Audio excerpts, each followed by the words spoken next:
allo specchio con Dinoptic, il marchio di qualità degli ottici svizzeri indipendenti con più di 100 partner in tutta la Svizzera.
Buonasera, wow, mi viene da dire, signore e signori, il violino e la classe di Natasha Korsakova, che fra le musiciste della sua generazione è una delle più popolari e virtuose. È nata a Mosca, ma vive in Ticino da una decina d'anni, Mendrisiotto se non sbaglio, e oggi è davvero un privilegio averla con il suo violino qui allo specchio, dove tra l'altro ci parlerà anche della sua seconda anima, o è diventata la prima, chissà, cioè quella di giallista, di autrice di gialli o noir, che dir si voglia.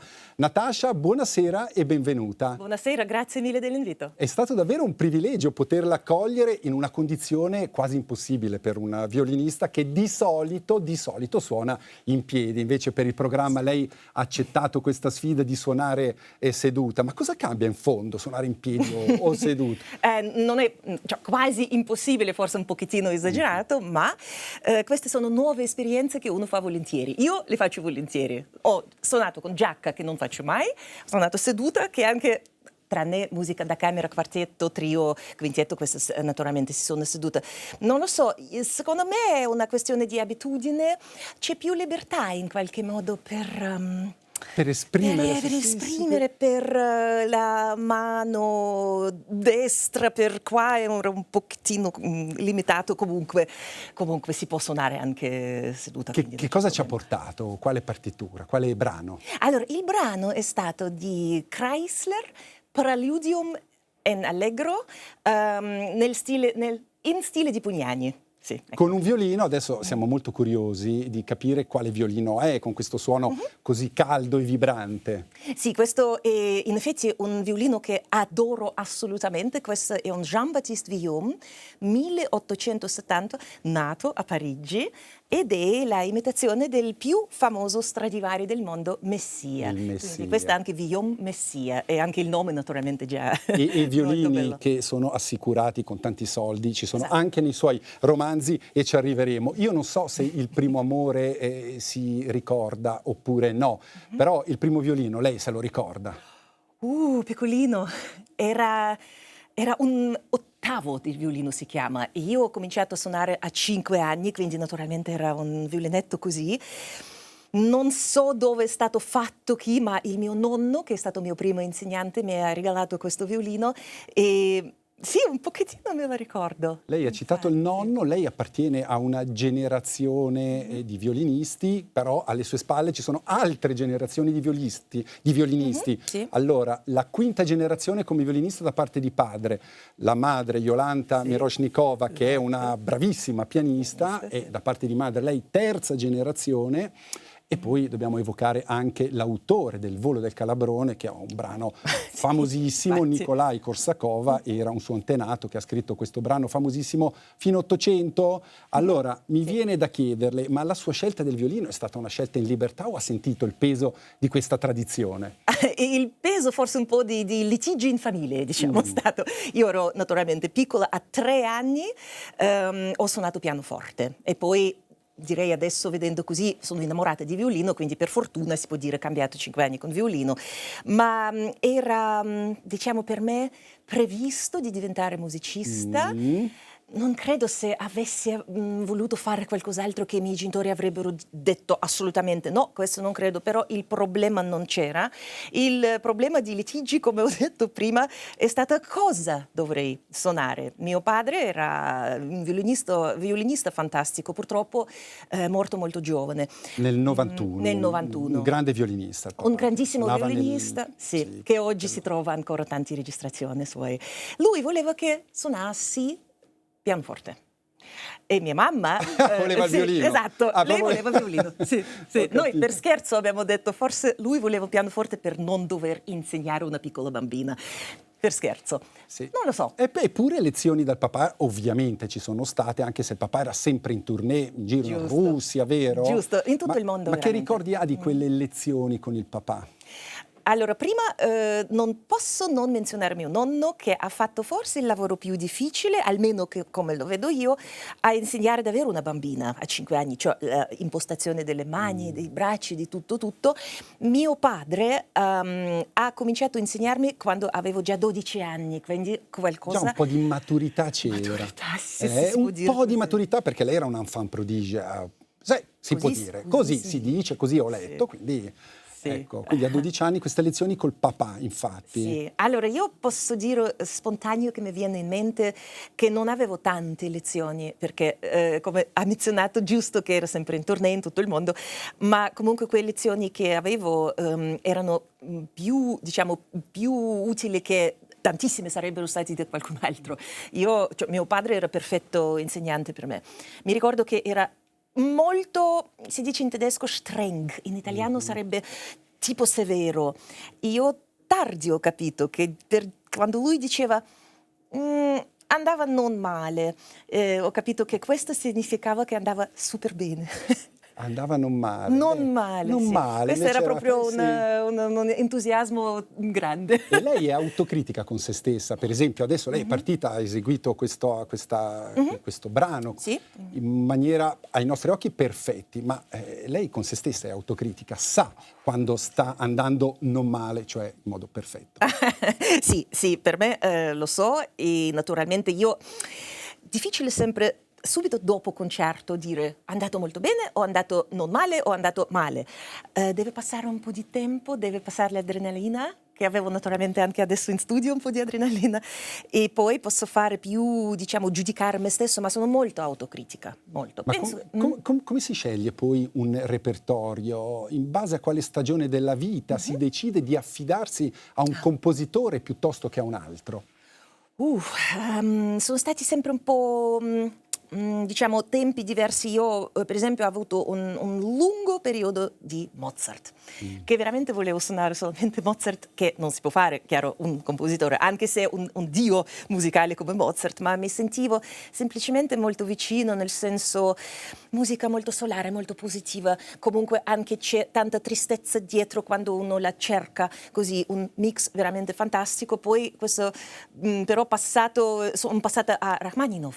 Sì, grande amore per Natasha Korsakova, Rachmaninov. Sì, ammetto, ma con Rachmaninov è stato il problema che lui praticamente per violino non ha scritto niente, quindi ascoltavo più che suonavo, ma ci sono arrangiamenti per violino, pianoforte piccole, non c'è un concerto grande per violino. Purtroppo sono sempre arrabbiata con Rachmaninov per questo. Però poi se non c'è Rachmaninov magari c'è Leonard Bernstein che lei ha suonato, anche Piazzolla, sì. Ma anche Arvo Pärt, anche ovviamente Beethoven e Vivaldi, insomma, un repertorio molto molto largo. Sì, anche compositori viventi, che è un'altra esperienza di lavorare con compositori e chiedere anche tu cosa immagini qua o qua, o lui per esempio vede anche io che interpreto in modo mio. Questa è anche un'esperienza davvero molto bella, cioè il repertorio è ampio. Molto. Sì. A me dispiace, tra l'altro mi sento un po' in colpa per averla invitata e dico porti il violino. Mi sento un po' come quelli che invitano l'amico, magari che è dentista, e poi fa vedere, non so, un dente che fa male, oppure il comico facci ridere e il violinista deve suonare, le capita spesso. È un quando po' viene invitata, vero. nostro destino. Poi non è questo qua. un'arpa, un Sì, contrabbasso, sì. un pianoforte, quindi il violino uno dice mi porta il violino, succede spesso. E penso. succede molto spesso, sì, sì, sì. Io ammetto per me che suono sempre e tanto volentieri, quindi qua naturalmente è stato un onore a fare queste 2 note, ma infatti con dentista dobbiamo forse una volta provare a fare qualcosa così. Anche gli avvocati vengono spesso, c'è un vero, caso, c'è un problema, ma tu cosa pensi cosa che si potrebbe pensi fare così? qua? Sì, esatto. Allora, quando era ragazza, quindi lei enfant prodige, a 12 anni lezioni col papà, poi ci sarà il conservatorio a Mosca. Posso fare una Sì. piccola correzione? Sono subito andata in Germania all'età di 18 A anni. 18 anni in Germania, dopo la scuola, sì, dove ha imparato una delle sue 5-6 lingue, tra l'altro è proprio in tedesco che lei scrive. Ma noi abbiamo avuto ospite in un programma analogo a questo Salvatore Accardo, violinista, sì. e lui diceva, ma io da ragazzo volevo fare il portiere, giocare a calcio, ma i miei genitori me lo impedivano perché avevano paura che mi facessi male alle dita, ovviamente. Sì. Lei è mai entrata un po' in conflitto con i destini più convenzionali dei suoi coetanei? Cioè l'arte, un destino come il suo, insomma, viene dal passato e è rilanciato verso il futuro, cioè quello di fare musicista di altissimo livello. Sì.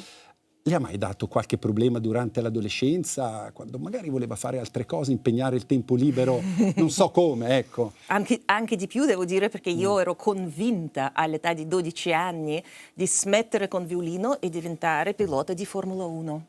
La prima Questa non la donna. sapevo. Ambizioso.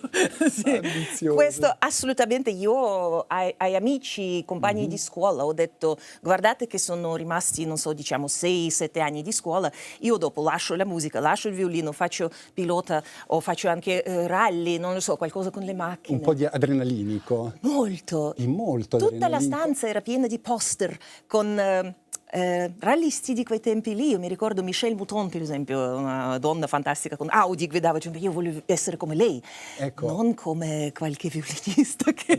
No, veramente. E quando ha capito di essere brava invece col violino? C'è stato un momento, un primo concerto, quando ha capito, ok, questo può essere il mio lavoro, può essere la mia vita. Sì, devo dire, quando passata questa passione, veramente è andata... Come è arrivata passione, poi anche passata con le macchine, poi avevo un'altra passione a 17 anni che volevo imparare lingue straniere, però per lavorare con le lingue, non solo per parlare così. Ma sono stati diversi momenti dopo qualche concerto di un successo particolare o forse dopo una vincita di premio in concorso. È stato sempre un po' di ispirazione di continuare, che vale la pena che se uno dopo il concerto, per esempio, dal pubblico che viene e dice che mi hai fatto sentire meglio o avevo, non so, problema anche di salute. Questa è una cosa pazzesca, quando dopo il concerto uno sta perfino meglio con salute. Questo mi ha veramente commosso sempre tanto. Dove è successo questo? Questo è successo una volta a Mosca e una volta anche in Germania, che io non posso dire adesso che ho curato qualcuno, ma forse un piccolo spinto, una piccola cosa per star meglio con la musica, con il violino. Questa è una cosa veramente fantastica. Questo mi aiutava sempre ad andare avanti, ma mio padre... È stato questo un momento molto molto tragico nella mia vita. Ero molto giovane, ancora praticamente ragazzina, e mio padre è morto all'improvviso, lasciando 60 concerti pianificati per tutto l'anno in tutto il mondo. E mi hanno chiesto, non mi ricordo chi aveva questa idea pazza, di forse suonare questi concerti per mio padre. Io a 18 anni ho detto va bene, sì, adesso non so neanche se avessi detto adesso questo, però quella volta lì va bene, andiamo in Giappone, andiamo in Germania, andiamo a Mosca, dove ancora abitavo, e ho preso questi concerti per mio padre. Questo è stato davvero una svolta per me. Dopo non ho più pensato di cambiare professione, almeno aggiungere uno, ma non cambiare. E un padre manca sempre, tutta la vita. Certo, in ogni concerto praticamente lo penso. Sì. Pensa al papà, Sì. esatto.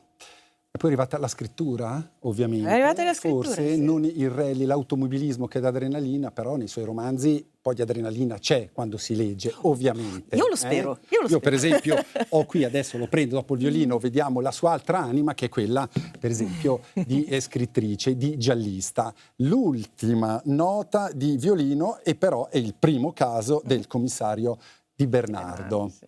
Allora, quando un musicista suona, interpreta una pagina che altri hanno scritto, Esatto. quando uno scrittore scrive deve inventare, partire da una pagina bianca. Perché è arrivata questo desiderio, questo impulso di scrivere? Fare la violinista acclamata, che ha pubblicato tantissimo, non le bastava più? A dire che non mi bastava più non è molto vero, perché sono ancora, dopo tutti questi decenni, diciamo che sono molto felice e non manco mai occasione di prendere il violino in mano. Ma Anche durante le presentazioni, infatti, del libro c'è sempre il violino, anche lì. deve accompagnarmi Sì, per sì, presentazione sì. del libro, quindi questo parla per sé. Direi che non sono stanca di suonare, ma è questo proprio punto perfetto di interpretare e creare. Naturalmente noi creiamo anche interpretando i brani, ma quando c'è una pagina bianca davanti, io adoro questo. Penso, qua sarà la storia tutta mia.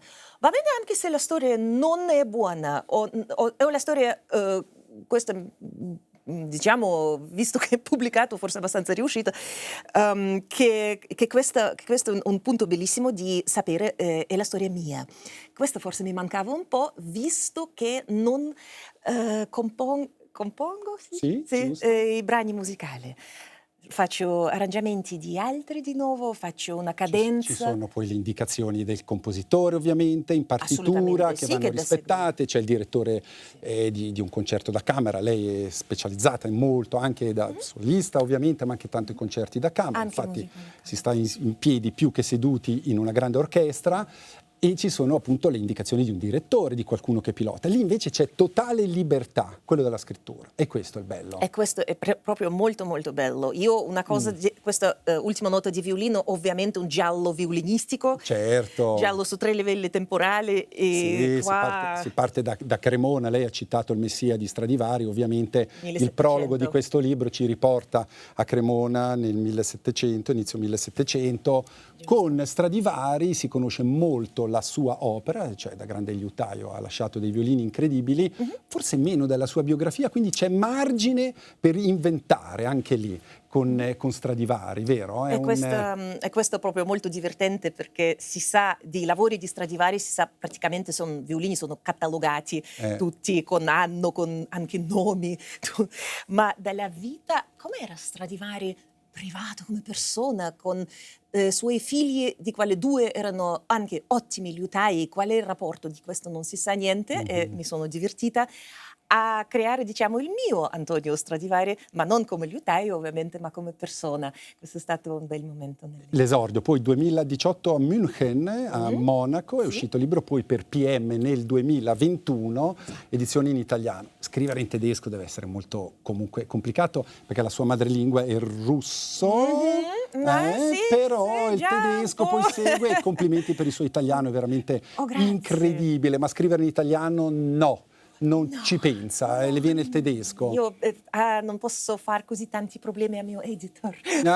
Ho capito. No, scrivere in italiano è difficile. Io sono contenta quando riesco a scrivere una lunga email in italiano, qualche forse cosa breve, ma un romanzo giallo in italiano ancora no. Ancora no. Tra l'altro il giallo cosa vuol dire? Che si parte spesso con dei morti, assassinati. In questo caso l'ultima nota di violino è una agente musicale che viene assassinata, brutalmente assassinata. Poi nel secondo romanzo giallo uscito sempre per PM, Ultimo concerto romano, è un pianista, quindi ci sono gli elementi del suo mondo ovviamente.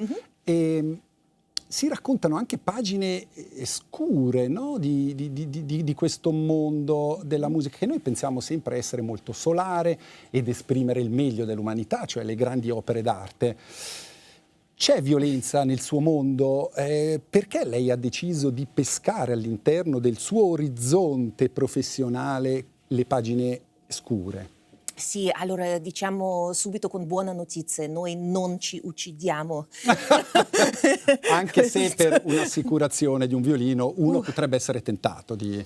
Vabbè, Sì, cosa passa per la mente dei colleghi io non lo so. ecco, no, guardarsi le spalle. Sì.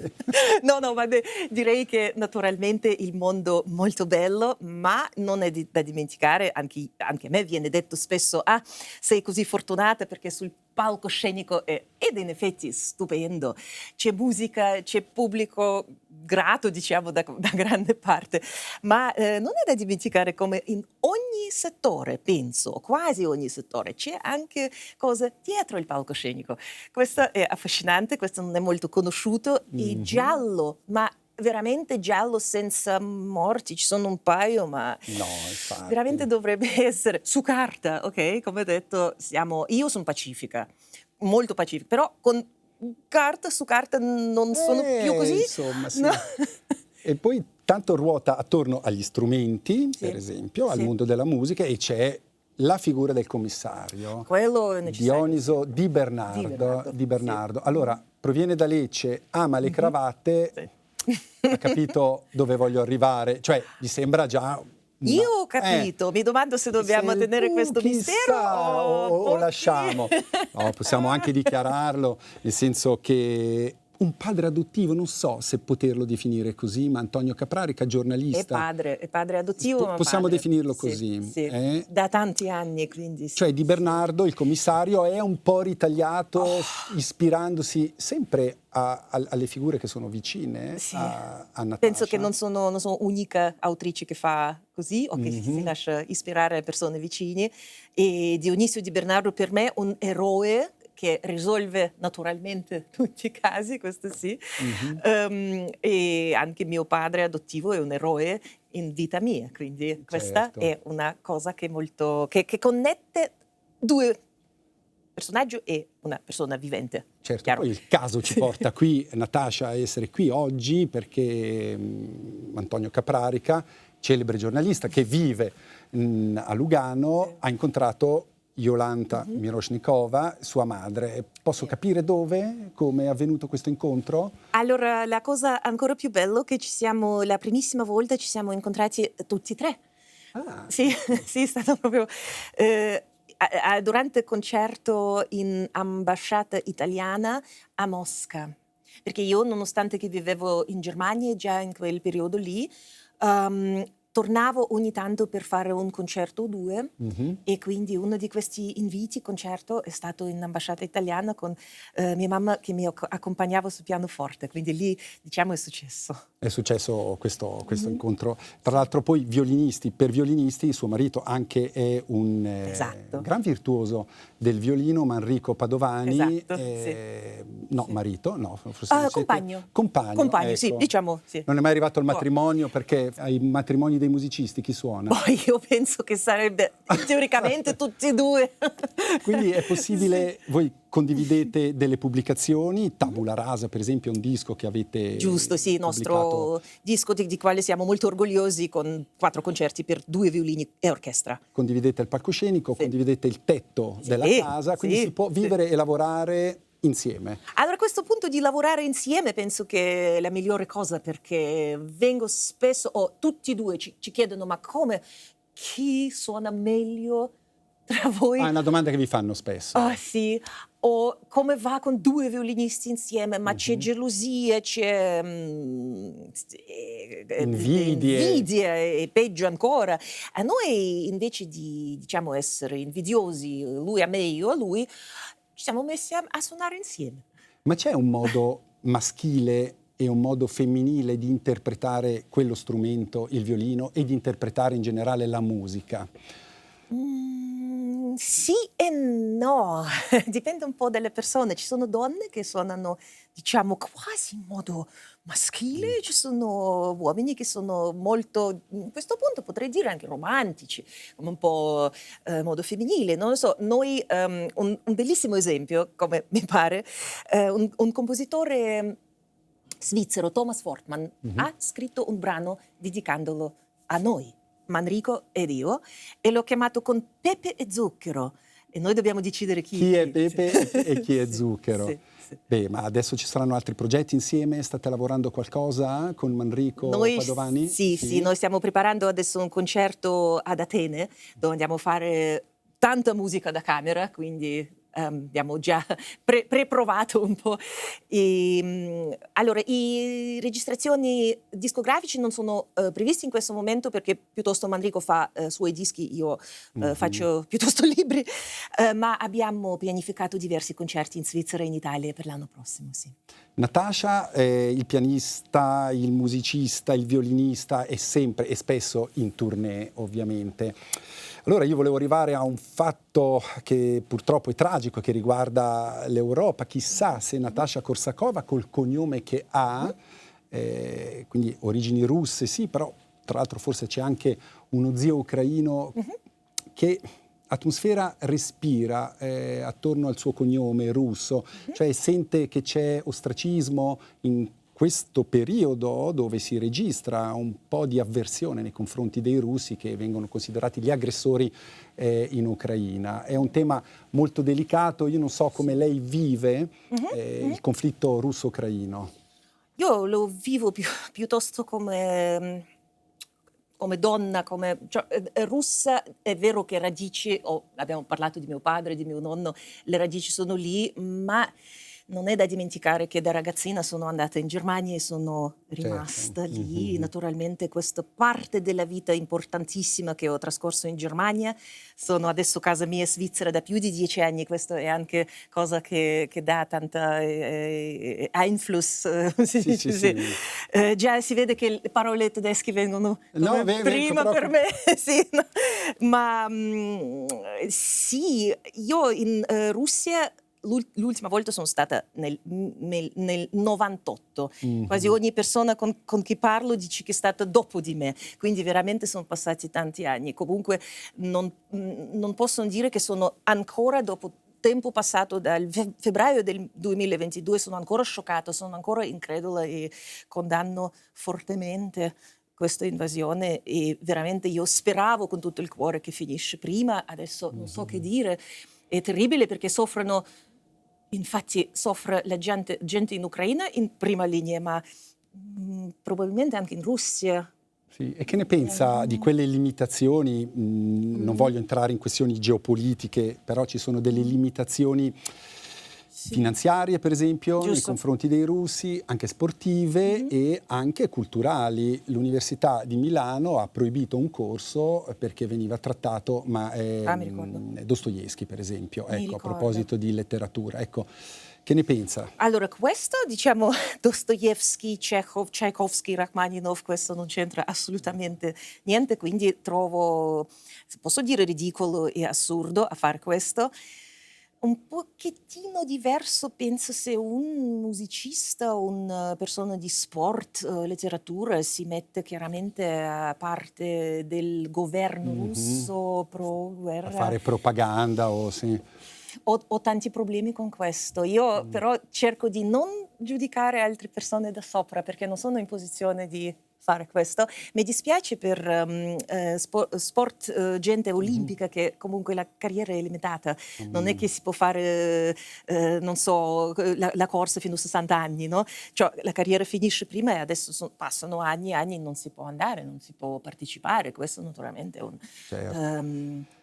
E poi limitare la cultura è orrendo, insomma, è una cosa che assolutamente non bisogna fare. Allora noi non ci limitiamo nemmeno con ancora un po' di musica. Natasha, purtroppo siamo arrivati alla conclusione di questo incontro, è volato, mi dispiace, avremmo voluto parlare ancora tanto dei libri, ma insomma ci saranno altre occasioni. Grazie. Il tempo conta e lo sa bene un musicista, siamo arrivati alla conclusione. Allora ci suona ancora qualcosa per chiudere? Sì. Allora, adesso... Che cosa? Suonerei, anche se la stagione non è proprio giusta, suonerei Summertime di George Gershwin. Perfetto. Grazie Natasha Korsakova, grazie anche a voi per essere stati in nostra compagnia. Ci rivediamo la settimana prossima con un'altra edizione dello Specchio, però ancora qualche nota con una grande violinista.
allo specchio con Dinoptic, il marchio di qualità degli ottici svizzeri indipendenti con più di 100 partner in tutta